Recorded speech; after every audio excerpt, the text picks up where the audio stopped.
Hey guys, it's me, Sparks, and we're back here with another video, and the last one on F1 2019. You may be happy, you may be sad, but it's the last one. It's round 6 of the Psgl Cup. As you can see on your screen here, this is the standings.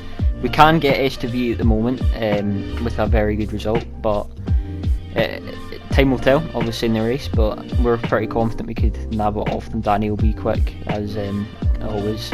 I've been told he's never lost a race around here, so it's going to be very difficult.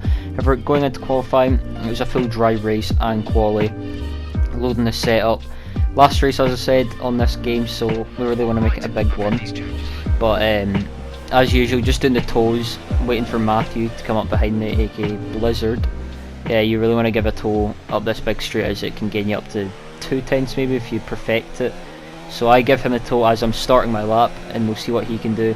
We go to start our banker, 15 minutes in the session. We'll see what Matthew sets as we come across the line, and what is it going to be? It's going to be a 7.9 as we start our lap around the first corner. Good lap from Matthew. He could have probably done better, he didn't really put much practice into it, but either way, you just want to solidify a solid banker. We come to the end of our banker without slip. Let's see what we can set. We really want to be at least 7s for our banker, 7.7 or lower would be optimal. So we come across the line and a 7.7 banker without slip. I was fairly happy with that. I'm just going to take that. And then coming on to our second lap, I think this was no slip again, because we gave Matthew slip in this lap as well. We're only marginally up, but you may as well just finish it, as there's plenty of time in Brazil to complete your laps. We come up to the line and it is another 7.7, but we gained like half a 10. Then coming on to our final lap, this is the lap we're going to get slip on, and as you can see we're sitting in 12th place, so not where we want to start.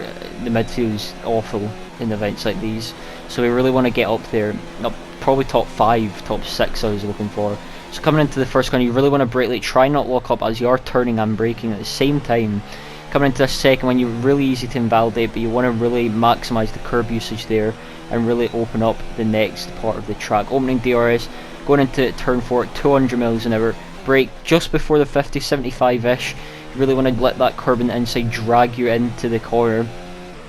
Coming up to this corner, really sketchy, just before the 50, you fling the car in. Use 4th gear for momentarily, just for that extra rotation. Coming into this corner, use 1st gear for that extra rotation. Then these corners are really just slow, and you really want to be patient, trying to nail the traction out here. And this corner, you really want to slide it, but we didn't slide it very well. Come into try and get the traction, it's very difficult out of there, and then just hug the curb here, let it drag you in. Try and perfect the last corner, but do it fairly well. There's not much time left in that last corner, but as you can see we get a toe off our teammate Blizzard.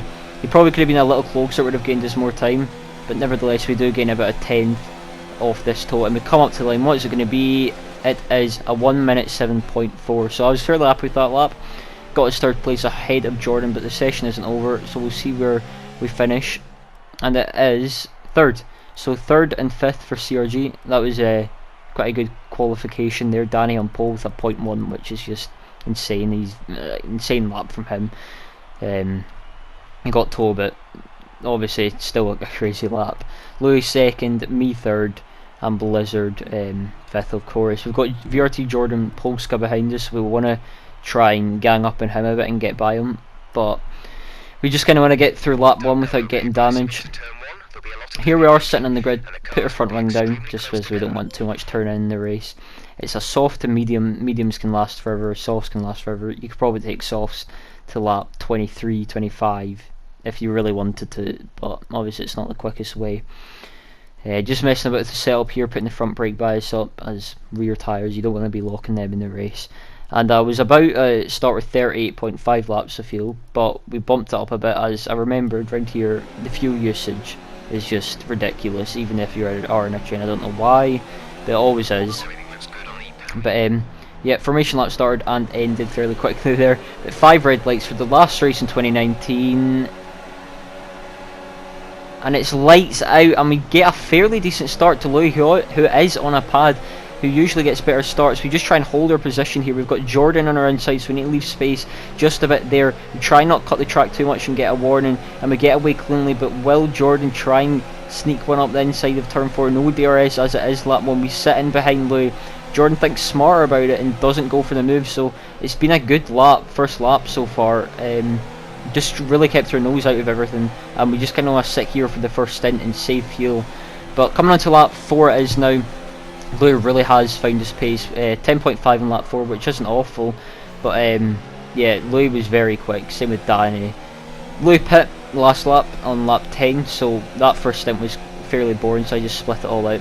Coming into the pits now on lap 11, we're going to try and undercut Danny, I think it was. It was very unlikely, but it was more of a response to Louis pitting on lap 10. So coming into the pits, we're the Toro also, so we're second to last up at this pit stop. Let's see if it's a good pit stop. It is a 2.5, so decent for the boys.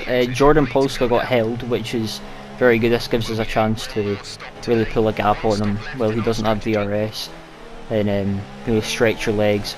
Louis comes out ahead of us, as you can see, which it was bound to happen, but we just tried to minimise it. Louis was very quick in the straight line, as he was running 1-1 right height, which, yeah, I know, don't ask. But as you can see, we're coming up to lots of traffic, and these really caused hell. Louis dives it down the inside. I think that's Frederick or William, and the Haas just spins, and we just narrowly avoid it. And thankfully we don't hit it, or that could have been completely race over. Now we've got Matthew all up behind us, and Louis has brought the DRS, so it's not what we wanted. Now we're going to really need to push to catch up to Louis, but there's still more traffic, and this traffic, as I always say, they're entitled to fight, but it's so annoying. Trying to get by them is like, it's impossible. But thankfully we've got DRS, we're up. MN3 Frederick's behind here. We get DRS, he has DRS as well, but I don't think he's going to fight it too much. Down the inside of a fairly long straight, going into turn 1, we're trying to bring Matthew with us, as we really want him to just follow with us without losing DRS, or that will be Matthew's race over. Next up is Hadler. We want to get him as soon as possible. We were held for a lap, but I split to the time we were going to overtake. But coming up to this, he has DRS as well. We'll see if he fights. He goes to the outside fairly quickly, so it looks like he's just letting us by. And all these moves have been done fairly well. They've not really been putting up a fight, which I'm quite surprised by. I thought they'd be a bit more aggressive towards us, but I thank them if they're watching this for not fighting me, because it was quite a stressful moment. Next up is IGK Domi. He's quite quick around here. It is a pad dominated track, so good things looking for him. He's in the alt strategy, so expect to see him coming up to us at the end of this race. We get firmly in his DRS. It was getting quite sketchy. He goes to outside very early to kind of indicate that he's going to let us by. We're side by side into turn 1, and it looks like we've made it fairly easy. There's no traffic ahead for now though. However, I think that's Truesdale, if I'm not mistaken, ahead of Louis, so we really want to get by him quick. Then again, I think Truesdale's just pit on the lap before. Coming on to lap 23 though, we're still behind Louis. Pace is still looking good, and we're just trying to relax a bit. Louis' pace was very good, so I was having to burn a bit of ERS on field to keep up, but not too much. We were looking at a good place for second. But as you can see, if you just noticed in the bottom right there, we had a bit of a flicker, and now we're drifting. And if you look closely at the rear wing, the DRS is stuck open, and that was, I was fuming. I was keeping my cool obviously in the race, but it's awful. I didn't know what to do. I didn't know if I could keep up with Louis with it open, so going onto the straight, I lift to let Matthew by. He goes by pretty easily, and it's a team event at the end of the day, so I had to let Matthew by and hope he can stay with Louis, because I had no clue if I could stay with Louis. You don't practice with your wing stuck open, do you? So it wasn't awful, but it was very sketchy. It was like running 2-4 wing from Brazil with 1-3 right height. It wasn't amazing, to say the least. But now we're just praying for it to fix itself, as we've got soft runners catching up behind us. And if this doesn't get fixed, we're royally screwed. But coming on to lap 29, we kept our ground pretty well with it, and it eventually and thankfully came back. It wasn't awful, but I definitely did lose pace with it. It wasn't amazing to drive with. It's just a shame I had to give up third, but as I said, it's a team event, and it's trying to score the most points for the team. So we kept our ground quite well, as I said, but Casper's behind us in the soft tyres, as he was on the alt strat, so expect to see him close. Coming on to lap 34, skipped to about 5 laps ahead. Casper's very close to us. Matthew lets Louis by after overtaking him, and then we go side by side momentarily with him. I don't really want to fight Matthew as he is my teammate. Then Casper comes alongside. I shove him off unintentionally, and I don't know if he's going to keep it there, but he just backs out. It was quite a relief he didn't go for it, because I don't want to lose DRS to these top two. Coming on to the end of lap 35 even. We've still got Casper very close to us. Cars all over the place out of the corner. Casper's about 2 tenths behind. As you can see, the tyres are completely done. Is Casper going to be close enough to go for a move into turn 1? We defend momentarily, but then we move back to the right, and it looks like he's going to sit behind. It's the final lap, so it's going to be all or nothing this lap. We're really going to give it our all, trying to get a good exit out of this corner, putting to overtake and Rich. We're down in fuel actually, so we're going to really need to have keep an eye on that. Coming into turn 4 though, will Casper send one? No, he doesn't. We get a bit slidey on the rear into braking. That's really opened it up for Casper. We're going to defend the inside for Casper, and it looks like he's going to keep back for now. Is he going to send it into here? This is quite a famous spot for overtaking. He has a look. As you can see, we close the door very quickly, and it looks like we're going to live for another half a lap, but we've still got that big straight coming up. Will he send it here? This is also a very good opportunity. He thinks smart about it and sits behind.